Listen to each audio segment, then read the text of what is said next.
جينواز 7 مغارف. في ريسيبيون درنا 3 بايض البيض مع رشه تاع ملح نطلعهم حتى يديروا الرغوه. نزيد عليهم 3 مغارف كبار تاع سكر ومغرف تاع لافاني ونطلعهم حتى يولوا لي مورينغ ويديروا لنا هذاك المنقار تاع العصفور. نروح في جهه واحده اخرى ندير 3 صفار البيض، نزيد معاهم لافاني ونزيد معاهم 4 مغارف كبار تاع سكر نطلعهم بالباتور.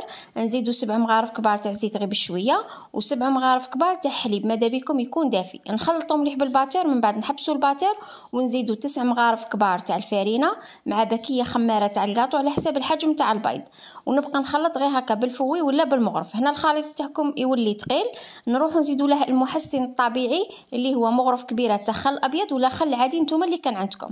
من بعد نجيب هذيك المورينغ ونزيدها على الخليط الاول ونخلطوا غير هكا بالفوي بالعقل من الفوق للتحت.